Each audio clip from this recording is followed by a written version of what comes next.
The rain fell in a fine, cold mist over the avenue, and Sergeant Thompson kept her eyes down, fixed on the wet pavement beneath her boots. She had marched last in every formation for 3 years. Not because she was slow, not because she lacked skill, because someone above her had decided, quietly and without explanation, that the back was where she belonged. Before I tell you what happened next, tell me in the comments where you're watching from. I love knowing who's listening.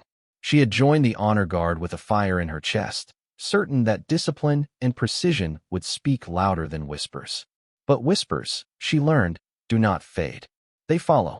In the barracks, other soldiers spoke of her in low voices. The woman who didn't fit, who asked too many questions, who once reported an officer for cutting corners on a ceremony that mattered to a grieving family. That single act of integrity had cost her more than she ever imagined. Since then, she had been placed at the tail end of every column, every drill, every parade. Out of sight, out of mind. A punishment disguised as protocol. Today's parade was different only in its weather. The clouds hung low and heavy, draining color from the flags that lined the route. Water beaded on white gloves.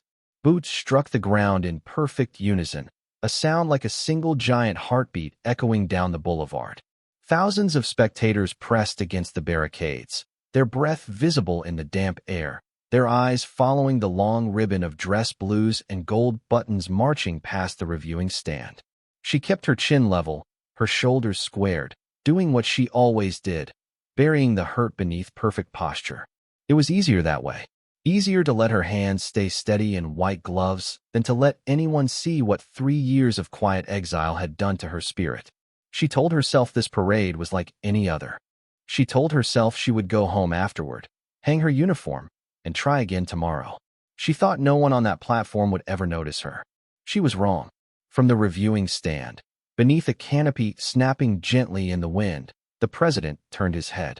Something about the young sergeant at the rear of the column caught his attention, not her position, but her bearing. While others around her marched with practiced ease, she carried herself with a stillness that seemed almost private, like a woman holding something in that no one had ever asked her to put down.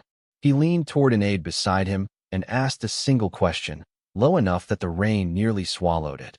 "Who is she?" The aide hesitated. Word moved fast, even in weather like this. Within seconds, officers along the platform were exchanging glances, straightening their collars, suddenly aware that the eyes of the country's highest office had settled on the soldier they had spent years pushing to the margins. The crowd noticed too. A murmur rippled through the spectators near the stand, spreading outward like rings in water.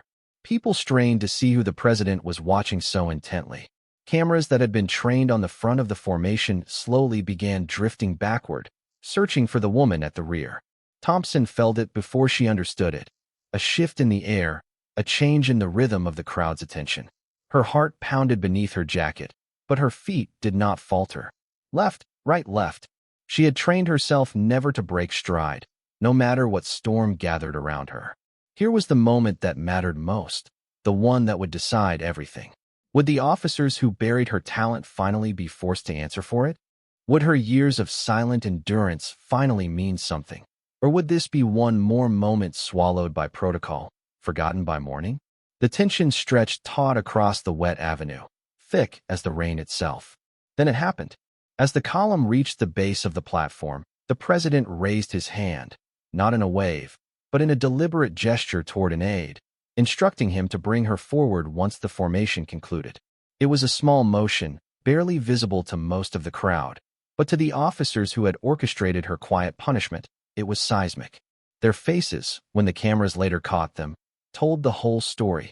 Shock, then dread, then the slow unraveling of an explanation they would soon be asked to give. When the parade ended and the ranks dispersed, an aide approached Thompson directly. She startled, certain she had misheard him. But she followed, rain soaking through her collar, her mind racing between disbelief and a fragile, aching hope she hadn't allowed herself to feel in years. What followed was not a punishment, but a conversation. A simple one. The president asked about her service, her record, why a soldier of her caliber had spent years at the rear of every formation. And for the first time since she'd filed that report 3 years ago, someone with the power to act was actually listening. Justice did not arrive with trumpets.